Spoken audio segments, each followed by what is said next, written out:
थोड्याच वेळात दादरच्या शिवाजी पार्कवर मनसेचा गुढीपाडवा मेळावा, तर राज ठाकरे काय बोलणार याकडे सर्वांचंच लक्ष. मेळाव्यासाठी राज्यभरातनं मनसैनिक जमले. राज्यभरात मराठी नववर्षाचा उत्साह. गुढीपाडव्यानिमित्त अनेक ठिकाणी भव्य शोभायात्रा. पारंपरिक वेशभूषा करत डोंबिवली, गिरगाव आणि पुण्यात मोठ्या उत्साहात शोभायात्रा. मर्दानी खेळांसह ढोल ताशाच्या गजरात नववर्षाचं स्वागत. बीडमधील मशिदीतील स्फोटाप्रकरणी माहिती घेतली. घटना कुणी घडवली हे सुद्धा समजलंय. बीडमधील स्फोटानंतर मुख्यमंत्री फडणवीसांची प्रतिक्रिया.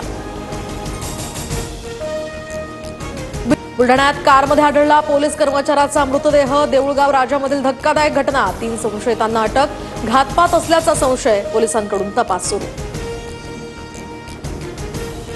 1 एप्रिलपासून वीज 10% स्वस्त होणार. महावितरण कंपनीच्या प्रस्तावानंतर महाराष्ट्र राज्य वीज नियामक आयोगाकडून आता वीज दर निश्चितीचे आदेश.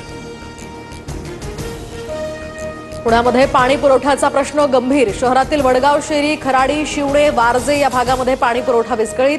नागरिकांचं थेट राज्य सरकारला साकडं. ओडिशात बंगळुरू कामाख्या एक्सप्रेसचा अपघात. नेरगुंडी रेल्वे स्टेशन जवळ एक्सप्रेसचे 11 डबे रुळावरून घसरले. एकाचा मृत्यू तर 8 जण जखमी झाल्याची माहिती. म्यानमारच्या भूकंपात 1600हून अधिक जणांचा मृत्यू तर 3000हून अधिक जण जखमी. बचाव कार्य त्या ठिकाणी युद्धपातळीवर सुरू.